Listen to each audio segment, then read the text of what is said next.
Welcome back to DFYFB. I'm Danny. I'm Zach. And today we're going to introduce you to our pets.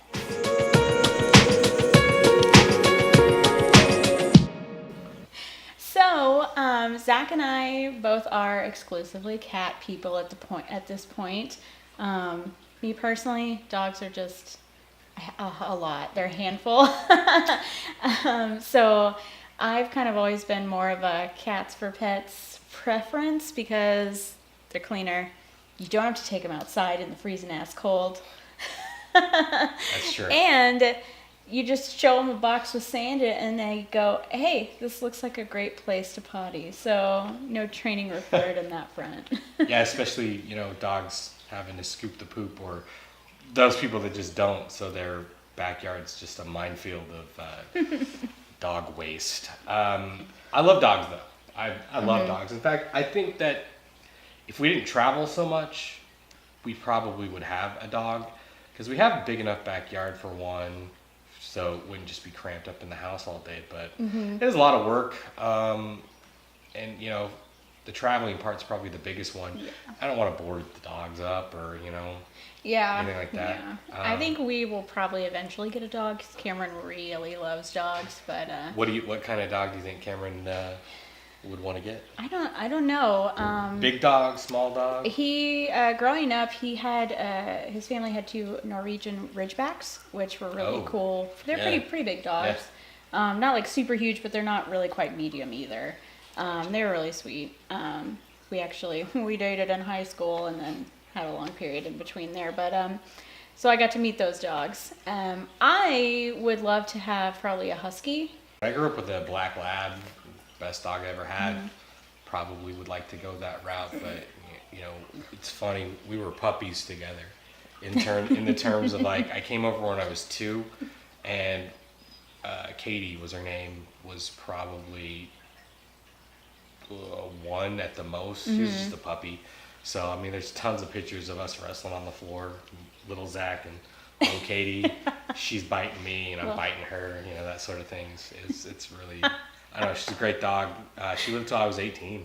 Oh, wow. So that's a long time for a dog she was long. to live. Wow. I was senior in high school when she passed away. And it was sad. I'm more of a cat person now in terms of, I love cats. I mean, we had a cat growing up too. That cat was a little different in terms of, like, I've always had cats that were really non-needy. They're kind of more independent. They did their own thing. If they wanted to get petted, they'd get a little bit of attention and not a lot, and then be like, all right, go, I'm done, peace out. Yeah. My cats now are like dogs. It's straight up your butthole. Oh my gosh. That's mine too. So the middle child, and we'll go into names there, he is just the most needy cat I've ever met. Like, I'm definitely imprinted on me, so like anytime I'm laying down, I have to obstruct what you're doing, and you need to focus on me while I'm standing on your chest. He's a bigger cat now, so it's like, all right, man, you gotta please pick something. Lay down on the chest, on the side, somewhere. Just like I can't see what I'm looking at. But he's a great cat. Yeah. So let's go into introductions and let's go. Yeah. Okay. So I have 2. They're both Siamese. My oldest is a male. I got him when for my 16th birthday. Went and picked out my little Miharu. Is what I named him. He was just like the most kind of personable. He like came right up to me and was like, "Hey, what's going on?" And he was the cutest little. He was pretty much all white except for just like the ends of his ears and one little chocolate splotch on his nose. And we're kind of looking all the way right down now to the paws and everything. He was cream colored. It was so freaking cute. That's kind of a weird trait of the Siamese. They have a genetic mutation that causes the coloration of their coat to be darker at the colder parts of their bodies. So as they grow up, they start to get darker, and if they live in warmer climates, they're lighter than if they live in colder climates, they're darker. It's kind of I did not know that. Cool thing. That is neat.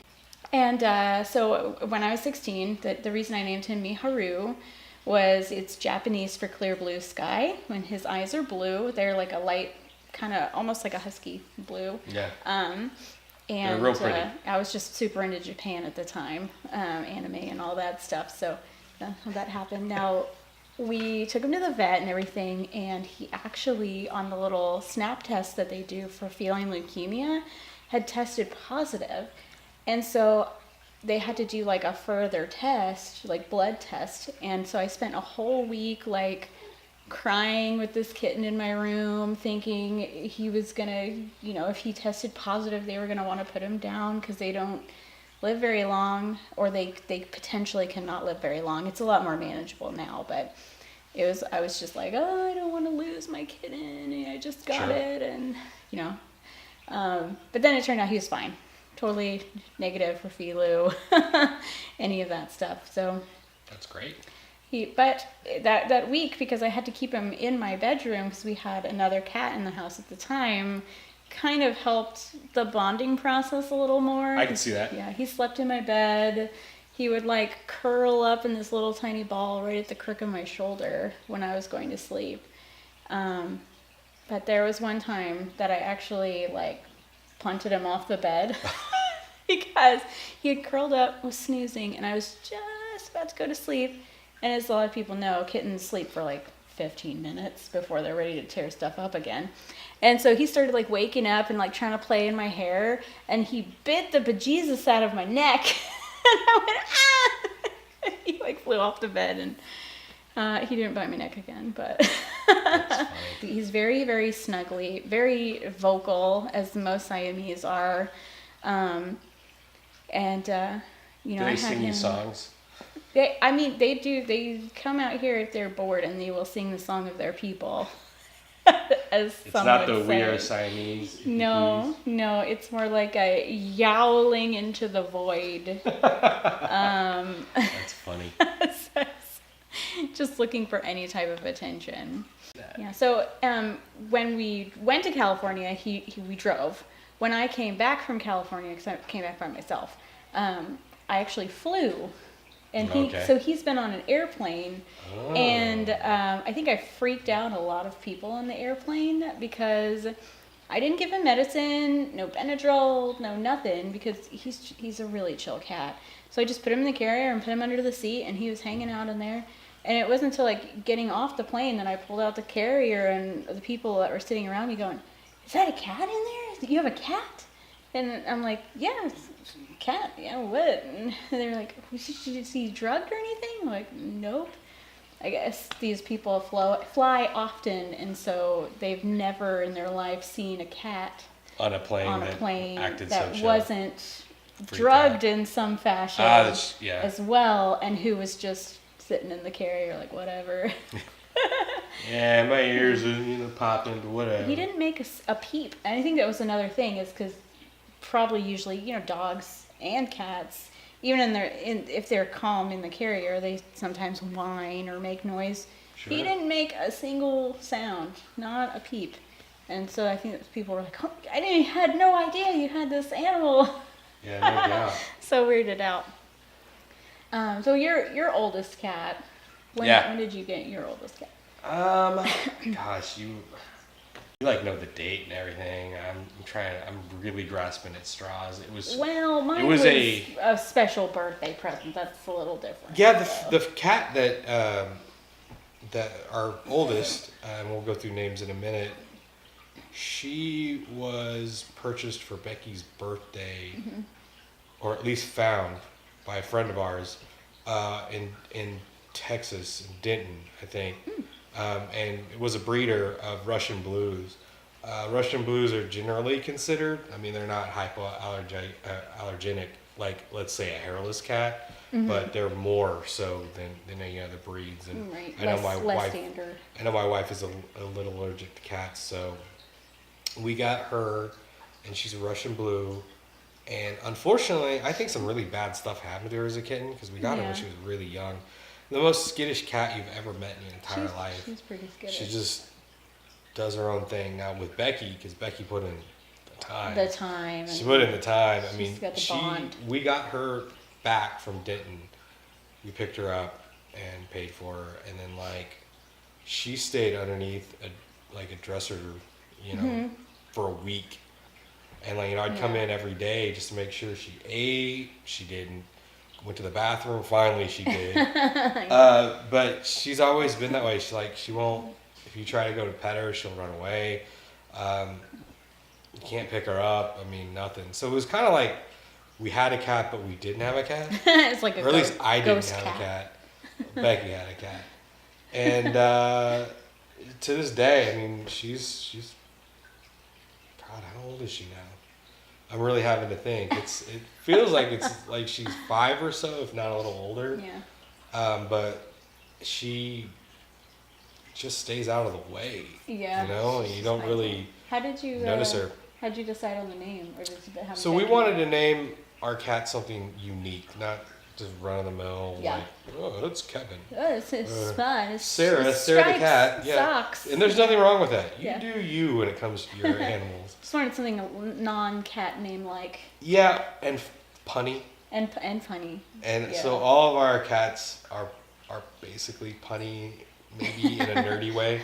So I threw out this feeler on Facebook, like, we got this new kitten, or we're going to get one. What should we name her? It's got to be something kind of unique and funny. And somehow Becky's brother came up with Apocalypse Meow. And I read it and was like, that's brilliant. No one would ever be that bold to name their cat Apocalypse Meow. And for a while, we were kind of at a loss what to call her for short, but it's Poxy now. So we call her Pox. This is really cute. Poxy. She's awesome. I love taking her to the vet because there's nothing better than look down at the paperwork and go, okay, and Apocalypse Meow? And you're like, that's us. And they're seemingly normal, you know? Yeah. And then a few years later, we decided to bypass breeders altogether for every pet from on forward, because there's so many pets out there that need to be adopted. Adopt, don't shop.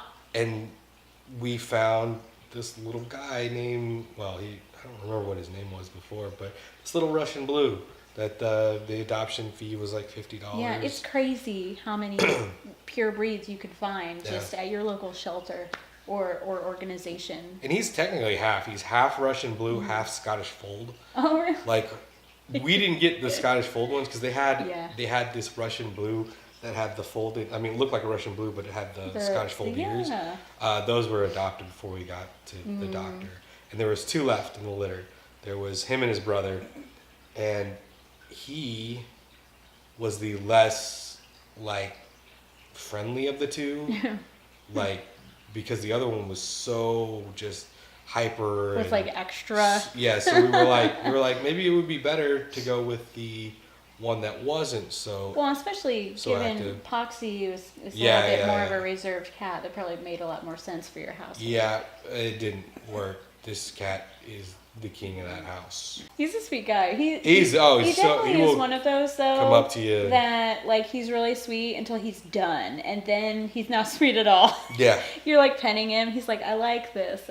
All right, and that's enough. Yeah.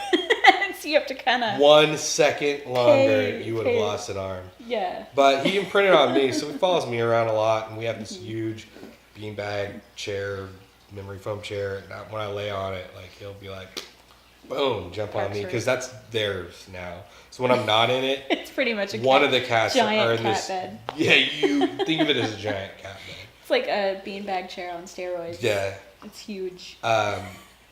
And then, not to keep you guys here forever, we got another kitten who sadly passed away. And, after our mourning period, we decided to go adopt another one. So we have a third, and she's all black, just regular, I think, domestic short hair. Yeah. And she's amazing, and her name is Hermione Granger. We're big Harry Potter fans, too. So when we take our little nerd cats to the the vet, they always have a good time. My other one, her name is Siam. She's a little bit more of the slenderer body style than he is, but she's still not the full, super long, super sleek looking But she does have one of the longest tails I've seen on a cat.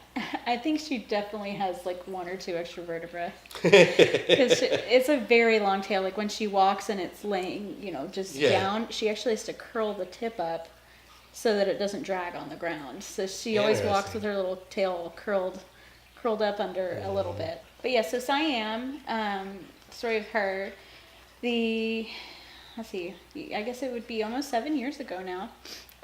Was when I first decided to start being a foster for the Oklahoma Humane Society. Strictly wanted to do kittens because I can't handle puppies peeing everywhere. It's just a bit much. So I got my first batch of fluffies, as I call them, and there are about, I think there were 4 of them. So there were 2 Siamese and a tabby and a calico, like a fluffy puff ball little calico. And I always say this, I foster failed on that one because I adopted one. So I fostered 3 and foster failed 1. Siam's sister, actually, Mishu, it's my first batch of kittens. There were 2 Siamese. I went with the Siam and Mishu like I had planned to do when I was 16. Yeah, her sister Mishu was the first one to be adopted, and it was really hard to let him go, but there was a very nice lady who was like so excitedly nervous. It was like she was adopting a child, and she had like a really nice car and dressed really nice. So I was like, that cat is going to be spoiled silly. So, and then those cats are. Yeah. So I mean, he was 6 by that point. So I was like, let me get him a buddy. Because he's really personable. I mean, he really needs a lot of attention. So, all right. Well, that's been our introduce you to our pets episode of DFYFB. Don't forget to like and subscribe our videos. We're going to have the links down below for our social media pages. Got Twitter, Facebook, and Instagram available for you. But that's all for today. I'm Danny. I'm Zach. And we'll see you next time. Peace.